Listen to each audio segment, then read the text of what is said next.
it's all risky. It's all risky. And Matt, like, if you don't take action throughout your whole life, you're going to arrive at death real safe. And if you take action throughout your life and you take risks, you're still going to arrive at death either way. So it's all risky. Whether you take action and take chances on yourself, whether you do or not, it's all risky. So I would just imagine the bill that you're going to get at the end of life if you didn't take any risks. And generally, there's a book. It's called The Top Five Regrets of the Dying. And one of the top regrets of the dying is, I wish I would have taken more risks. So it's like, who wants to arrive at death and be like, oh man, like I wish I would have taken more risks? Like, Mm. that's not good to look back on and say, I wish I would have. Welcome into the podcast. Excited to have you guys on here today. I have a good friend of mine, Matthew Moore, here with us, going to talk to us about his journey from being a server into entrepreneurship and then rising the ranks into being the top of an entire industry. So, Matt, excited to have you in. Yeah, man, it's gonna be good. I'm stoked to do this with you. We've been talking about it for a while. Yeah, man. Well, sweet. Let's talk about how did you get started in entrepreneurship and what that looked like for you. Well, there was a time when I was working like 4 jobs at once. I was doing construction during the day. I was serving at a restaurant in the evenings. I was working at a bakery in the mornings on Saturday and Sundays. And then I was working at a campground in the evenings on Saturdays and Sundays. And I thought, I was like, man, life is pretty good, but I have no life. Like the money was good, but I was like, man, I'm spending my life working. And that's when I learned that, there's a principle I live my life by now, which is I work so that I can live rather than live so that I can work. Right. And so I had to take that to the absolute nth degree of what you could possibly do for work before I could be like, oh, like this isn't the way. And I eventually went down into just bartending and like bar backing and working in a restaurant. And then pre-COVID, I met a guy. His name is Rob Bailey, and Rob ran this digital marketing agencies. And at one time, they were running a fitness offer that was a competitor for Alex Hormozy. And I started out appointment setting for them, and I was like, I could make like 10 grand a month setting appointments. I was like, what is this? So I started setting appointments during the day, and I was bar backing and bartending in the evenings, and my income started to take off. And I started to really like the lifestyle and the community that I got in the entrepreneur high ticket space. And so I really started to lean into it, and I eventually quit my bartending job. And a few months later, COVID struck, and I was like, oh man, like things are going to get dicey. And I landed on a team that actually sold basically like a business in a box. They taught people how to start a COVID disinfecting business. Interesting. So like you would get like the gear and the guns and like how to price jobs and how to find, restaurants and warehouses that need those services and like all this stuff. And I did that for a couple of years in COVID, and it was a blast. Like it was like, I was at home setting appointments, just like hanging out, and it was great. I was making okay money at the time, but I hadn't hit a 10K month yet. And I was like, man, like that's what I'm after. After COVID, I worked with a lot of different teams. I think the one after COVID, I was working with a sales training company, and I spent a little bit of time with them, and that stemmed out into me working with a multifamily real estate offer, which is where I ended up meeting you, and we worked together with that one. It was a couple of months that we spent there. I was setting there for a time, and then I moved on to ATM Freedom University, which over there on that offer is helping people build passive income through starting an ATM business. I started out as an appointment setter there, and I was like absolutely crushing it. Like I was beyond 10K months on that offer. I eventually started closing for that offer, and then I eventually ended up being a sales manager for that offer. And the first month that I was sales manager there, at the end of that month of November, they shut the offer down because we blew up the fulfillment, where we had sold so much that the fulfillment team wasn't able to grow at the rate of which we were selling people by. And they were like, hey, everybody has to like stop sales. Like everybody has to, we have to stop sales for 2 to 3 months. And I was like, dude, like I'm not going to sit around and do nothing for 2 to 3 months.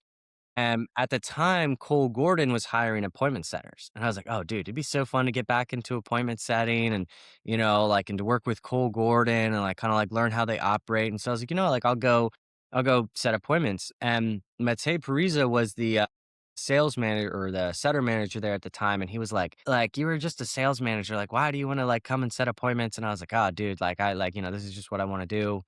and I got onto the team. And in my first month on that team, they had two setters there. It was Jacob Combs and Caitlin Scott.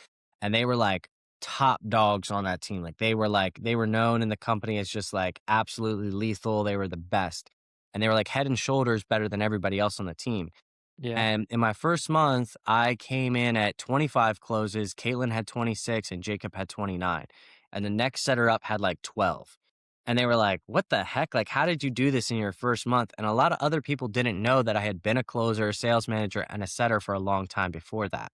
Yeah. So, eventually I got to the point where I was beating all of Jacob Combs' records and Caitlin Scott's records.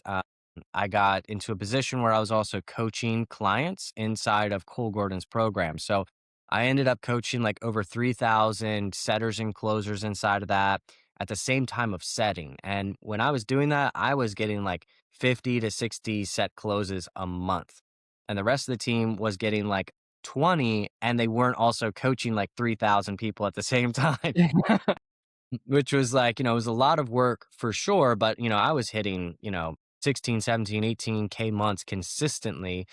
And I had my best month ever as a setter, which I did 26K, but I always hate to say that one because that's when they decided to do 2 paychecks a month. So I had like 2 pay stubs, and I was like, I wanted it to be one, just like Yeah. 126 and one round, but I went from doing that for a while, and then I got an opportunity to be the outbound director for Springs Rejuvenation, which with Springs Rejuvenation, I was managing all of their appointment setting teams for each of their offers. So they had a skin team, a hair team, an ED team, and a joints team. And so I kind of managed and built each setter team and then placed the setter manager in front of each one of those offers. And I essentially just managed the setter managers for that team.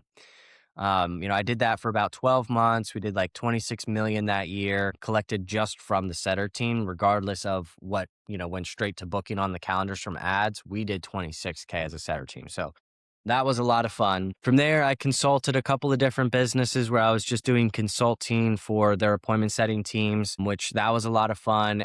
And at that point, I had people over the years like asking me for one-on-one coaching for appointment setting. And I was doing stuff like, I'll just, give me $150 an hour kind of a thing. And I had coached so many setters at that point, and I had done it at such a high level of like, where I was able to go on to other offers and just like, double all of my sets and my closes than anybody else on the team. And so many people were asking me all the time the same questions, and I was giving the same trainings over and over and over. And I was like, dude, I just got to record all this stuff. So I started a school group, setter to closer, and I recorded all of my trainings in there. And I allowed people to start buying that. They were loving it. And then they were like, hey, like, I want one-on-one coaching from you. I want like more support from you. I want more things from you. And so I was like, well, like, I'll make another one. So I did setter to closer elite. So I now have 2 programs that I sell. So like 2 kind of businesses. And I do that as well as I consult sales teams, and I'm in the process of building out a real estate portfolio as well. And it all started for me setting appointments. Like, I was like a bartender, and then I started setting appointments, and now I've made multiple 6 figures per year. Now I'm building real estate portfolios, and so it's drastically changed my life. I didn't have to go to college for 8 years and get some crazy expensive degree and then have loans for the rest of my life. Like there was, I'm able to work from wherever I want. So, I bought a camper, and that was one of my goals, was to be able to travel the US. And so I bought a camper, and I've been traveling around the US, Yosemite, Yellowstone, Grand Tetons, like, hitting all these national parks and just throwing out the Starlink and doing Zoom calls, and I love it.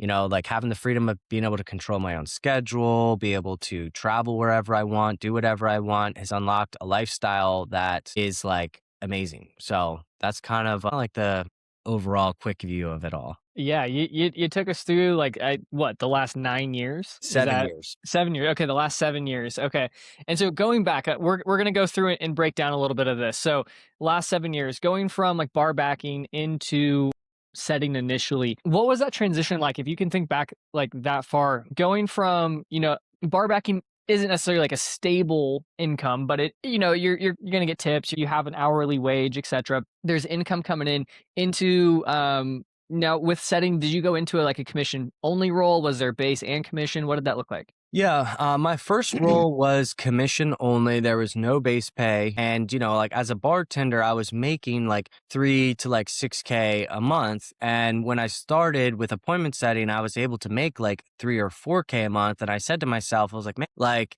even making just 3 to 4K a month and only doing this, I'm actually saving a lot of my time from driving to and from work, like having to be there these certain hours, like having my time controlled versus me being able to control my time and not waste all that time commuting to and from work. I was like, technically, I'm getting more life and spending less time working and earning equal to the amount of money.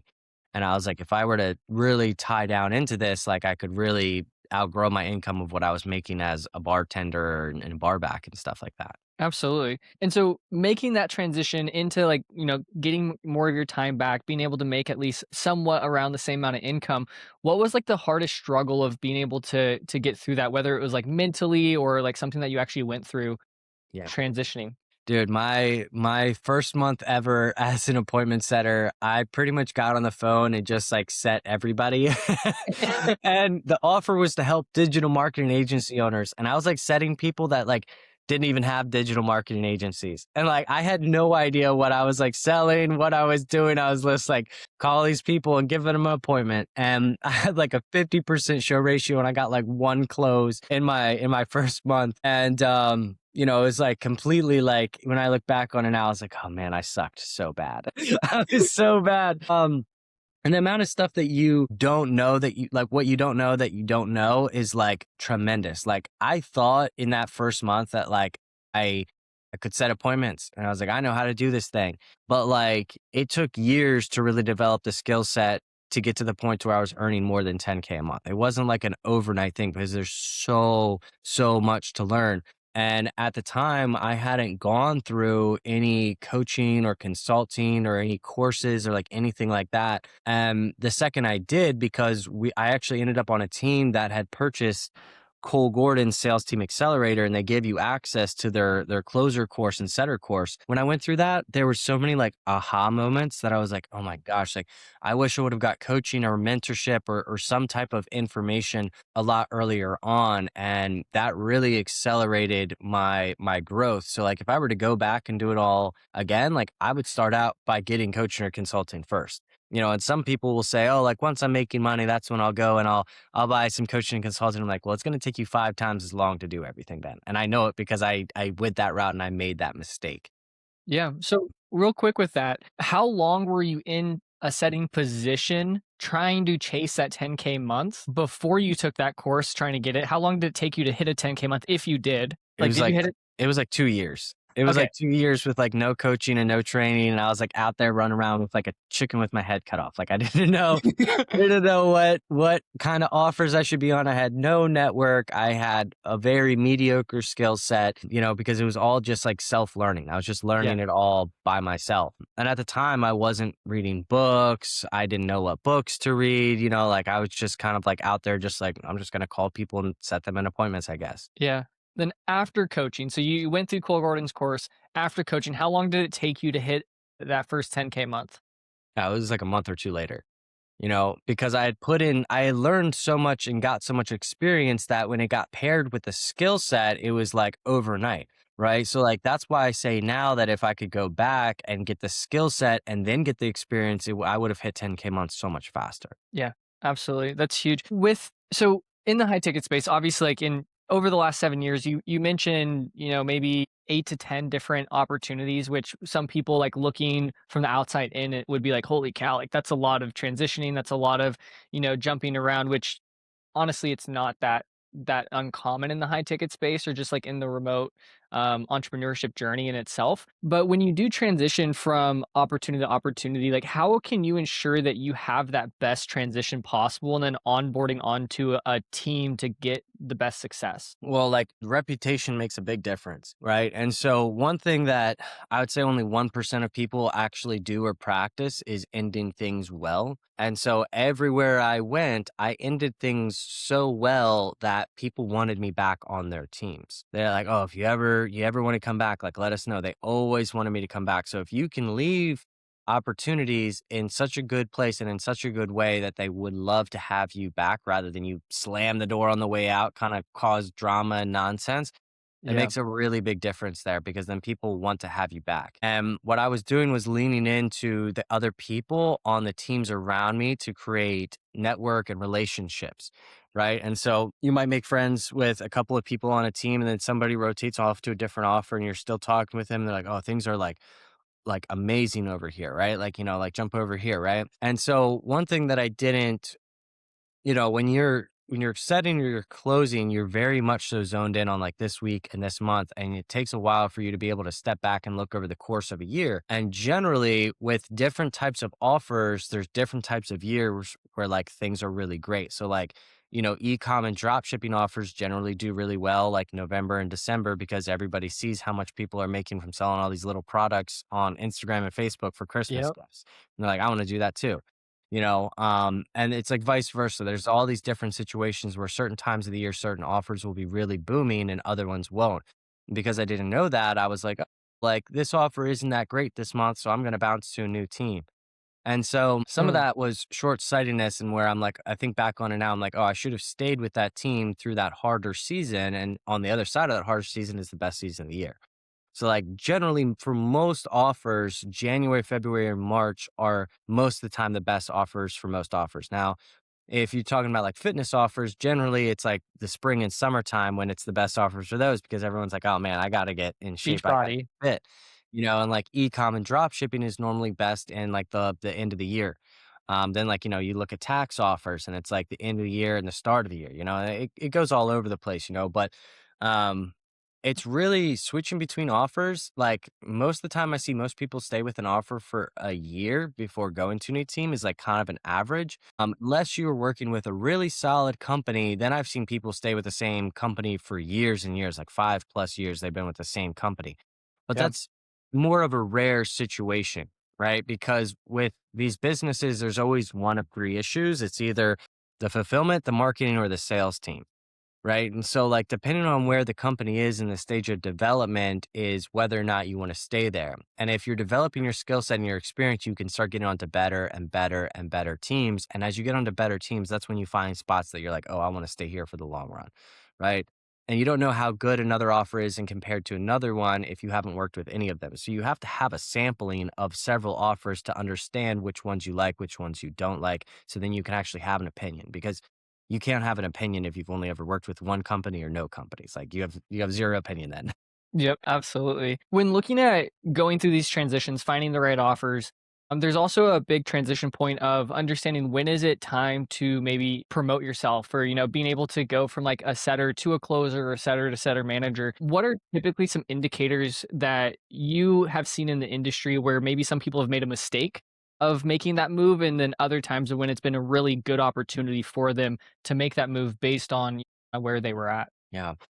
So, like, number one thing would be like changing of seasons. Like, I'm working with somebody right now, one on one inside a setter to closer, and he was debating on leaving his offer, and it was like the end of November, but they're a tax strategist program, and I was like, dude, don't leave that offer. It's about to boom. Like that. Like this is the hardest part of the year for you right now.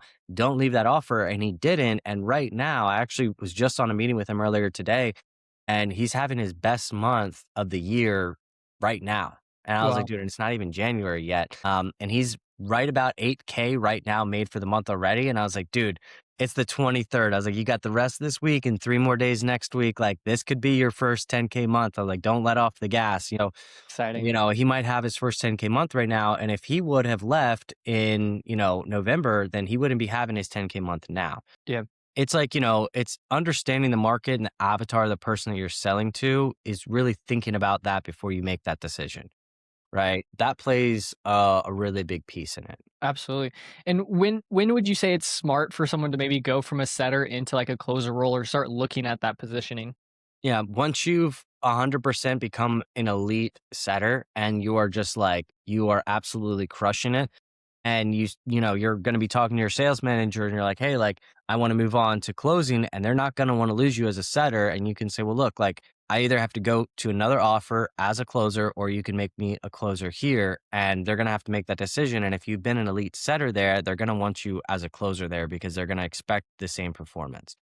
Yeah. Do you think sometimes it's not the right move to become a closer from a setter? Yeah, if you're not that good at it yet. If you're not able to have like 80% show ratios, if you're not able to hit like 10 months, if you're not able to follow up with people, if you're not able to do any kind of sales positioning or posturing, if you're not understanding of how to do a pitch yet. I've seen so many people that were setters making 3 and 4K a month and they were like, "Okay, I'm ready to go be a closer." And I'm like, "Well, you haven't really mastered the basics yet." And as an appointment setter, you get to practice every single call, what you'll be doing in a closed call.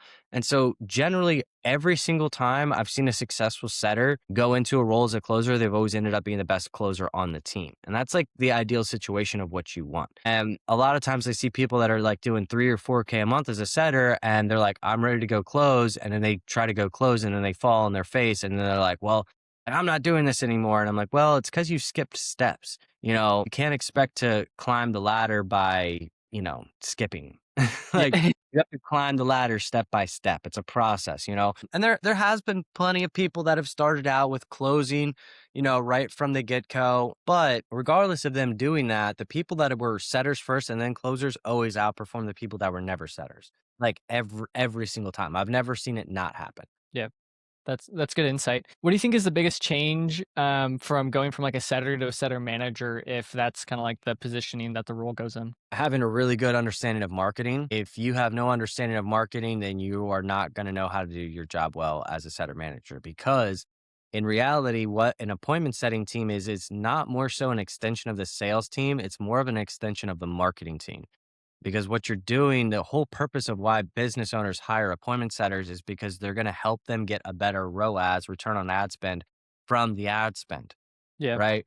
And so if you don't understand the metrics and the numbers behind all of that and like what's really important, and like to know whether like, hey, we need more leads, the quality of leads are bad, like what's wrong, what are the setters doing wrong, what is marketing doing wrong, how can you become congruent on those things, you'll never make a good setter manager. So like really, if you're a setter now and you wanted to be a setter manager, the thing to be learning a lot about would be marketing and how that stuff works, getting involved in the marketing meetings that are on your teams now, so that way you can understand that dynamic. Because if you're just thrown into the fire, you crash and burn if you don't understand that stuff.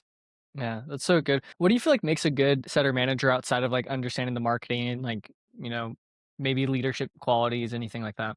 There's a lot that goes into that. I have an entire setter manager course on that, and I've got about like 20 more trainings that I actually want to add into that. One of the biggest things would be a say-do ratio. What you say you're going to do, you actually do. Another big one is like leading from the front, where like sometimes you'll jump on the phones and you'll call the leads yourself. That makes a difference there too. And also like if you were a setter and you were like a failing setter and you were never great at it and are now a setter manager, like someone can easily take your spot, very easily. And so really in reality, the same thing goes for closing. Like if you want to go from setter to closer or setter to setter manager, you need to be that top performing appointment setter on any offer you'd walk onto. Like if you're not doing that, you're just plain and simply not going to make a great setter manager. Cause like how can you coach other people to do something you can't do yourself? Exactly. That's Yeah. so true. For someone that's looking to get into high ticket space, how would you recommend vetting an offer to see if it's a good fit for them? Yeah, that's one of the main things I talk about in my course is like, sourcing a good setting role or sourcing a good closer role, right? Because there's a lot that goes into that. So if I were today to want to find a setter role or a closer role, the couple of things that I would be doing is in the interview process, I would want to know how they generate their leads, right? And if they're generating them from ad spend or not. I would only work with a company that's generating leads from ad spend because that's going to give consistent leads. They're going to be consistently in the same bracket, the same kind of avatar, and that's going to provide consistency to my income. So that's the first thing. The second thing from that ad spend is I want to know how diversified their ad spend is. Are they only spending on Facebook, or are they doing Facebook, Instagram, YouTube, Google, like SEO?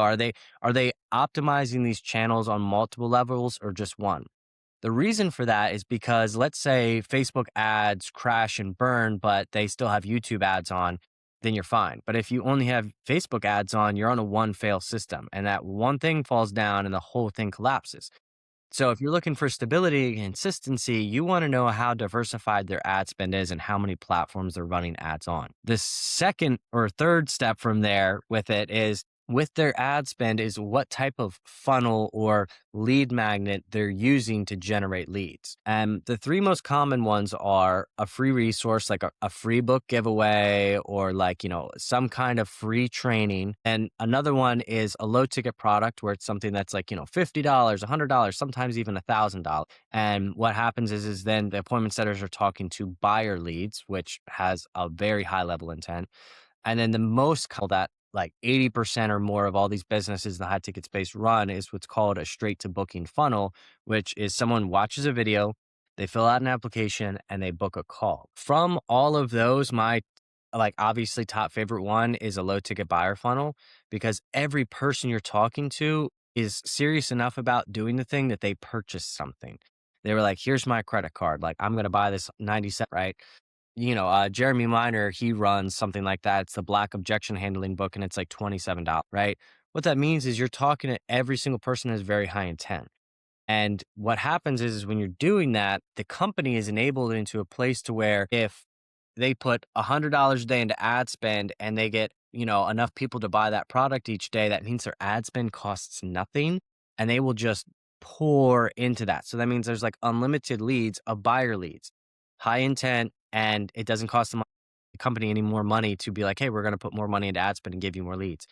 Yep. So that by far is my favorite one. But what works best is when companies have diversified lead magnets where they run a straight to booking funnel and then they have a free funnel and maybe they also do a low ticket funnel. The best combination I've seen though is a straight to booking funnel paired with a low ticket funnel. If they can run both of those things, that gives you the ultimate, that is like the top tier level of stability in the company where they have diversified ad spend on multiple platforms and they're running multiple kinds of funnels. That is prime choice right there. Like that is Yeah. like what I'm looking for. That's probably the most important thing. In the interview process though, I would ask questions like, hey, what did your top performing appointment setter make last month? And what did your bottom performing appointment setter make last month? After they told me, I'd say, okay, great. And what did those two people make the month before that? And what did those two people make the month before that? And I would just want to know the last 3 months of what those people made on the team so I could get an idea of what I could potentially make with the team. Because some companies like to say, on track earnings are X, Y, and Z. And then you ask them and nobody's making in those brackets at all. And it's like, what? On track earnings are the expectations of the business owner. But what you also have to consider too in this is that some people start in the high ticket space by starting a business. They were never a setter. They were never a closer. They were never a marketer. They just had a really great offer in mind. Right. And so looking at the business owner, you also have to understand what kinds of issues will come with that. If they've never been a setter, never been a closer, that's going to impact what you do. If they have been a setter and a closer before, it's going to impact what you do. So that's another thing that I would be looking into there as far as in the interview process. And then I would never leave an interview. If I wanted the role, I'd never leave an interview without getting the next steps.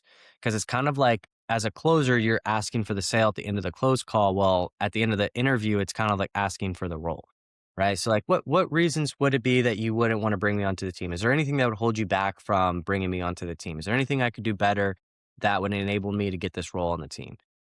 Asking those types of questions there at the end of the call makes a really big impact.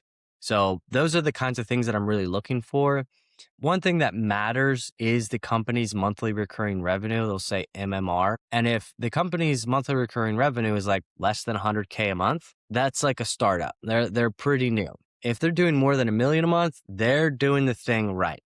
Yeah. So that's something I like to pay attention to. And it's kind of easy math that a lot of times new people don't really realize this. But let's say you get 5% commission as an appointment setter and the company's doing 100K a month and they have two appointment setters there. Well, then those two setters are making like a grand or two a month, right? And so the question in your head that you want to be asking yourself in the interview is, if I'm going to get 5% commission, that means I have to collect $200,000 cash collected each month with this company through the appointments I set. Is that going to be possible for me to do so I can hit 10K months here? And that was something that it took me about 3 years to learn that, where I had that realization and I was like, oh, in this interview process, I want to figure out if I can actually collect that much cash to make the income I want is like the equation that you're looking to solve for there. Yeah. That's good. Where do you go to find offers? Like, if someone is watching this and looking at it like, "Hey, this is all really good information, but I don't know where to go find specific offers," what would you recommend? There's a whole lot of ways to find them.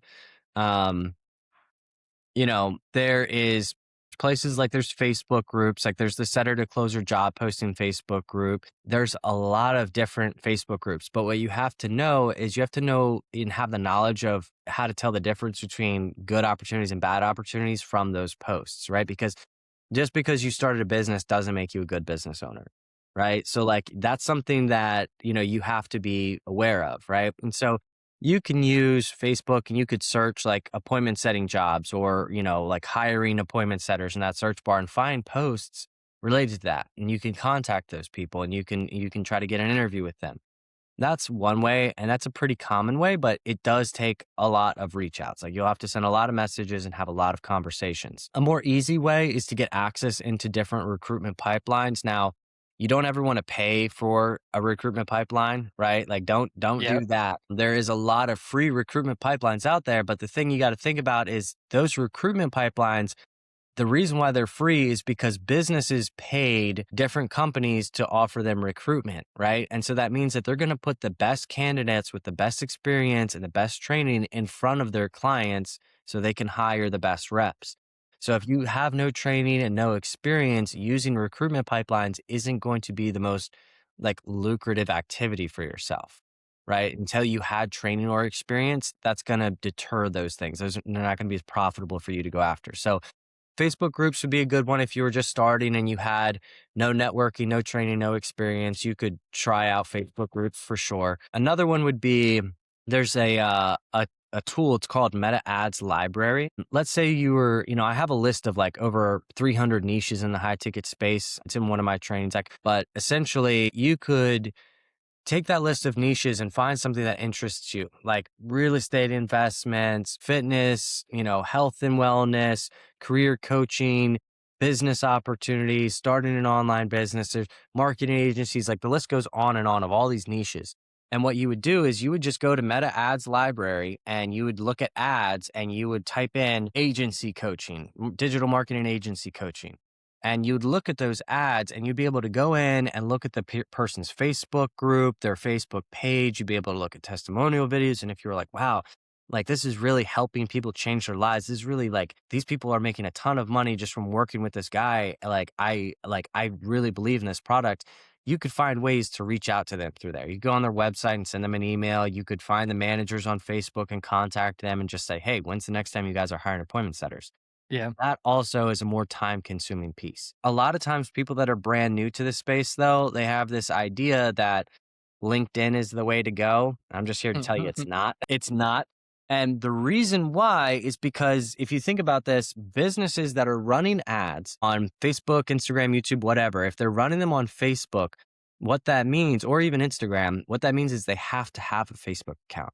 So all these business owners that are running ads and you want to work with a business that's running ads, well, they all have Facebook accounts, every single one of them. So you can contact and find them all on Facebook. It's like most common place that people run ads is Facebook, and Instagram is like the top two, right? And when you use the Meta Ads Library, you're able to find businesses that are already running ads. You're cutting out a lot of the fluff, like a lot of the like opportunities that are like you're going to cold call people or you're going to message people on Facebook cold and you're going to send out emails, like versus you go into Meta Ads Library and you're only going to be contacting and reaching out to businesses that are already running ads. So that does save you a lot of time. And the certain edge that you get there is when you find a business that you really love and like you really align with it and you're really convicted behind it, you get to message and contact that person and be like, I love what you guys are doing. When's the next time you guys are hiring setters? I would love to be a part of your mission. That's so good. Lots of great information there, Matt. Like there's a lot of great information to be able to just go find opportunities to be able to find the right ones. There's a concept that I've been thinking about recently where in the high ticket space, there's a way of just like outlasting. And it's actually something that when you launch your business, it kind of hit me straight in the face because I've just been, head down grinding. And you're like, hey, Jared, you're one of the better managers in the entire space. And I was just like, whoa, what are you talking about? What are your thoughts on, being in an industry for a long enough time to just be able to outlast, to become one of the, top 5 or 1% inside of the industry. Like what are your kind of thoughts on that?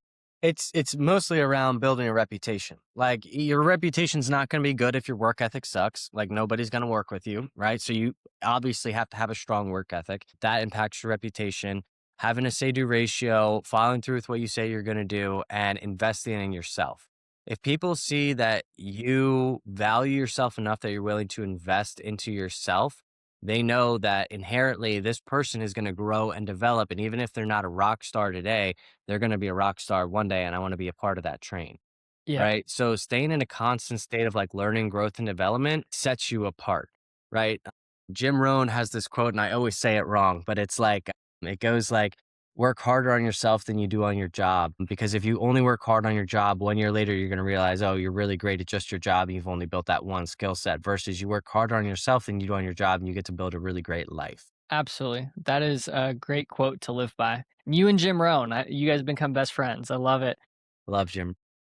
With mentorship, like you actually have a lot of very interesting habits that you do, part of mentorship and being able to seek mentors out. There's one that has impressed me the most this in our friendship, and it's being able to keep a notebook and write down, a number of people that you want to go pursue or talk with inside of your career, and then explain more about, your philosophy around doing that and how it's actually helped you progress in life. Yeah, well, it's really easy. I started researching what the top 1% people do, like top 1% earners in the world, like what habits do they have? What are their morning formulas? What kinds of things do they do? And one of the things is that they take a copious amounts of notes. They take a ton of notes on everything. And so that was like a habit I got into then, and it started to develop to a point to where I ran into somebody, can't remember who it was now, somebody that was like really well known in the high ticket space. And I got a chance to talk with them. And when I did, I realized that I wasn't able to get any value from that person because I didn't know what to ask them or what to talk about or how to get that value from them. And as soon as that happened, I said to myself, dang, I don't ever want to run into somebody like, Cole Gordon or like Alex Ramosi or Jeremy Miner or Eli Wild. Like, I don't want to run into these guys ever somewhere at an event one day and not know what to ask them and how to get that value from them. So I essentially started writing down a list of people that I one day I know I'll run into and I'll have a conversation with. And so I already have conversations and questions pretty much aligned up with like a lot of people that I'm going to meet one day. And I've used that a bunch of times. Like the first time I ever met Cole Gordon, I had like 6 or 7 questions that were like very specific. Like it was not just something like that I just kind of was like, generic kind of stuff. And Yeah. like at the end of it, at the end of like talking with him, he was like, dude, he was like, we weren't even planning on having this Zoom meeting today, but it felt like you were prepared for this meeting. And I was like, oh yeah, I've actually been preparing for this conversation for the last 2 years. And he was like, what? And I was like, dude, and I pulled up my doc and I showed him, I was like, I've had these questions written down and I've modified them, changed them, and added new ones to this for the last like 2 years in preparation for the chance when I knew I would finally get to speak with you. And he was like, what the heck? Like he was like, he did not see that coming. And that has served me very well because I've gotten a lot of values out of a lot of mentors and coaches and people that knew more than I did, which has really helped me grow and excel in everything that I've done. So that's something I've always looked out for. And one thing is that I find funny is that a lot of times people will say things like, oh, I can do this thing on my own. I don't need a coach and I don't need a mentor. And generally, it comes from a place of ego of wanting to do it by yourself. And a different perspective I have on it is if you look at every single professional athlete like Messi or like, any Ronaldo, like any of the best soccer players, football players, like MMA fighters, anybody out there that is like that known to be the absolute best, they all have coaches. So even if you were the absolute best out of everybody, they still have a coach. And the reason why is because there's certain blind spots that you won't be able to see. And there's certain networking aspects you won't be able to have. And there's certain perspectives you won't be able to have unless you have someone there viewing things at a different angle than what you're looking at them through.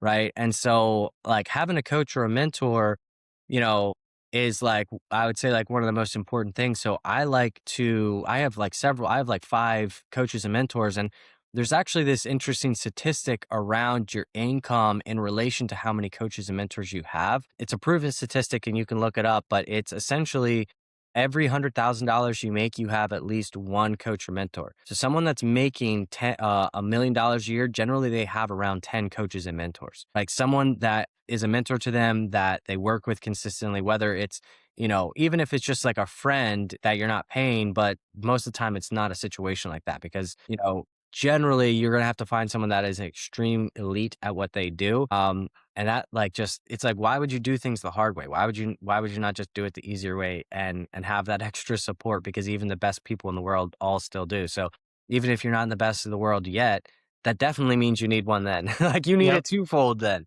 Absolutely. When you talk about writing down questions and you mentioned they're not generic questions, in your mind, what is a generic question? And then what is a Matt Moore style question? Man, generic question that's like almost hard to think of.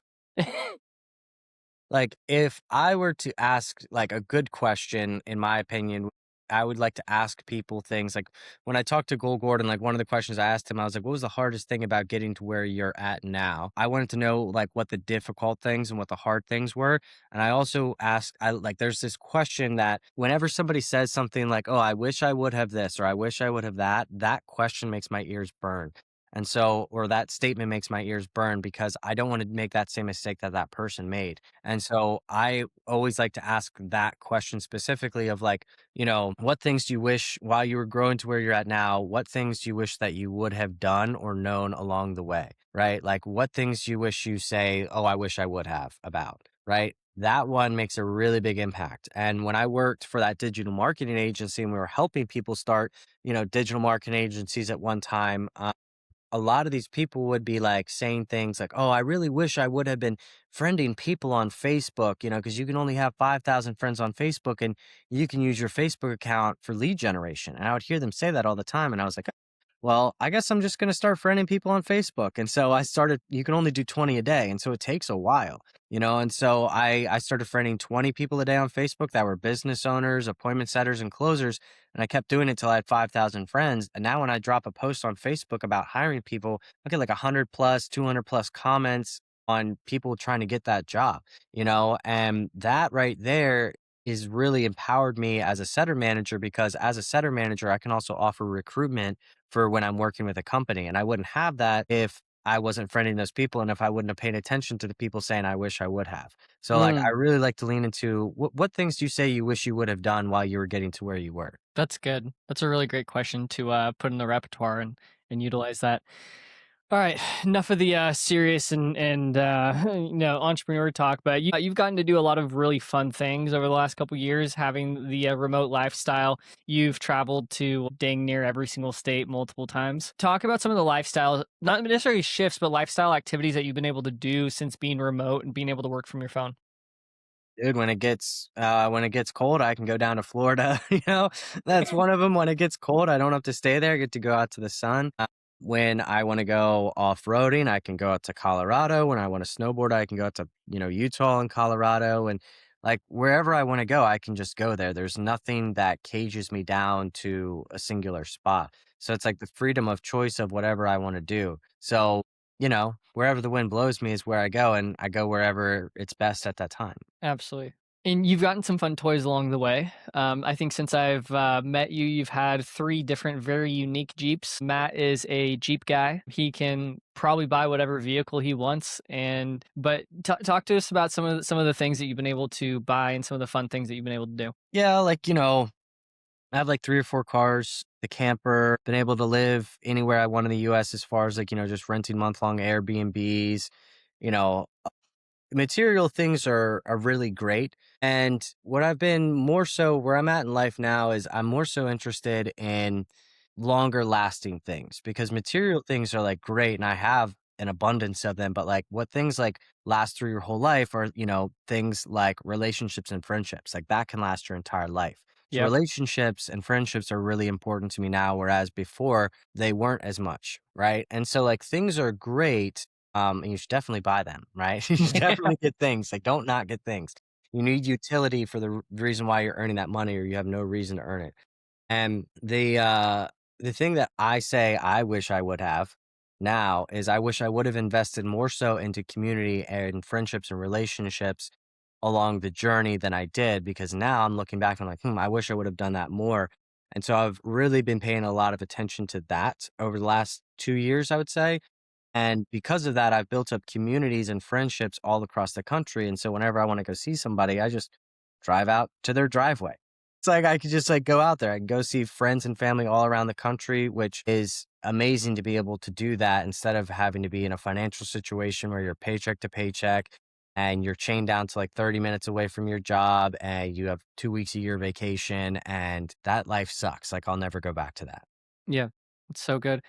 In today's like world, there's a big shift obviously with the topic around college and the need to go for college because there's a lot of people that we know and just in general that people go get a college degree but they don't actually end up utilizing it. If someone is in a spot where they're maybe graduating high school, I actually have I have my brother-in-laws are in the position of graduating high school. They don't know if they want to go to college, but they also don't know what to do. What's your advice, or do you have any advice for someone that's kind of in that position on where they're like, is college the right scenario? Yes or no? What are some opportunities for that? And then maybe what could they potentially get into?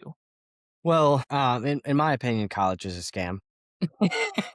I don't know, like the Charlie Kirk book, College is a Scam, is like definitely something you should read into before deciding to go into college because if you look back, like Arnold Schwarzenegger, he had a part-time job. He was going to college full time. He had his own apartment and he was taking acting classes. And he was able to pay his rent and all his groceries and everything from the part-time job. And he was able to pay the whole way through college with the part-time job. And then he still was doing acting classes and had money from his part-time job to pay for those acting classes. So like education has the price of those degrees in education has skyrocketed throughout the years. And so in my opinion, I don't really think that is a super lucrative thing. And there was someone I was working with earlier this year and she was going to college and she was at the end of her, she's getting a business and marketing degree and she was going to end up spending like it was like $80,000 and she'd already been going to college for 2 years. She had like 4 more years in front of her and she was going to spend like another 80 grand on that. And we pulled up the math on people that had the degree that she was going to get, what like on average they would earn, and it was something like $64,000 and it was like $48,000 a year after taxes. They got like 2 weeks vacation and they'd have to drive into an office. So they'd have to live in a 30-minute radius of their job. And at the time she was making more money as an appointment setter than she would after those like 4 more years of college. So for the cost of 4 years of your life and $80,000 to get a job that's paying you less than what she was already earning. And she was like, this is dumb. Like, you're like, this isn't a good idea. The other thing too with that was that it was only a 51% chance that you'd actually get a job in the field of your degree after you got that degree. And so I was like, oh man, like you have a 51% chance at getting a job that pays you less than what you're earning now. Like, I don't like those odds. No. Like that's not the most strategic move I would say that you could make. Now, if you were dead set on a specific career, like you want to be a vet, you want to be a doctor, you want to be an engineer, and you have a very specific goal on the type of career you want, then yeah, I think that makes sense. Go get that education and go do that thing. If you don't know exactly what you want, that's also completely fine because I didn't know what I wanted to do until I was like about 24. And so like being out of high school and then being expected to like know what you're gonna and want to do for the rest of your life is a really heavy thing to like look at. It does. And most people change their careers on average 3 times in their lifespan. So like I would just say to somebody that age, like, hey, look, like you don't have to do this one thing for the rest of your life. Like, what do you want to do though over the next 10 years? Mm.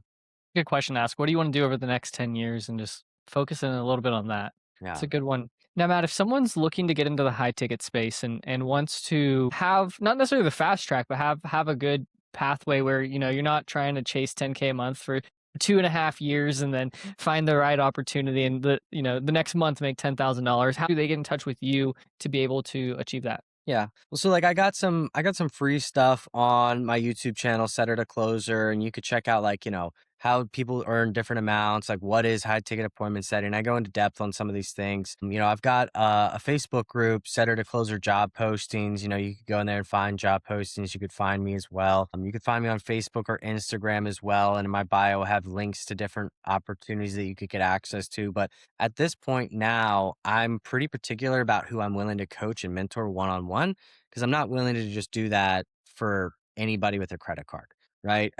I'm only willing to work with people that have specific goals, and there's a lot more besides the specific goals, but like I want to be able to help someone make massive impact in their life, not just like I don't really know exactly, like I'm like, okay, like we gotta get some action steps. And so even if someone was at that point, I might still consider working with them to help them to develop that.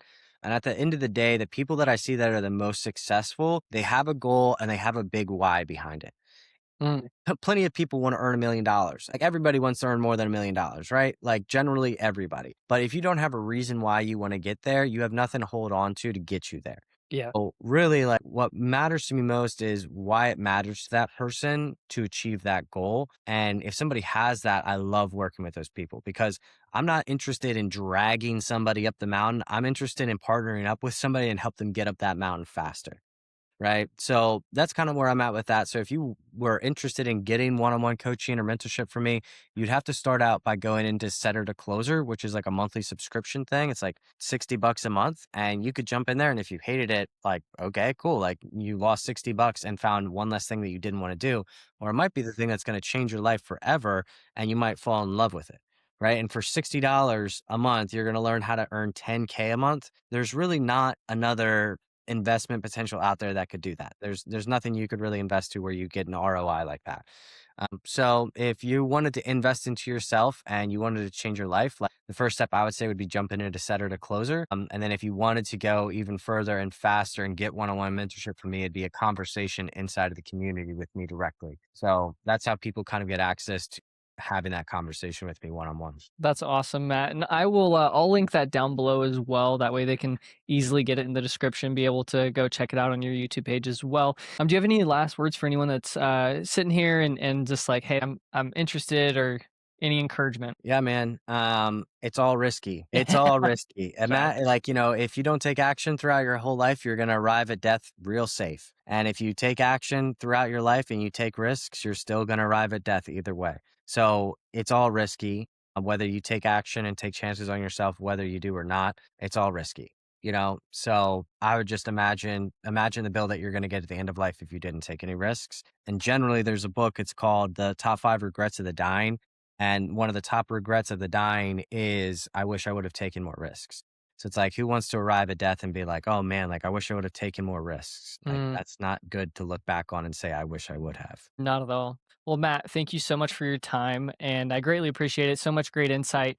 And if you guys are looking for just some more information just on remote opportunities and being able to earn money from home, feel free, click that next video over here, and you can just educate yourself a little bit more. The best thing to do is educate yourself first before you make any massive action moves. That way you at least have a pinpoint direction to go in. And once again, thank you for your time, and I'll talk to you guys next time. So yeah. Peace.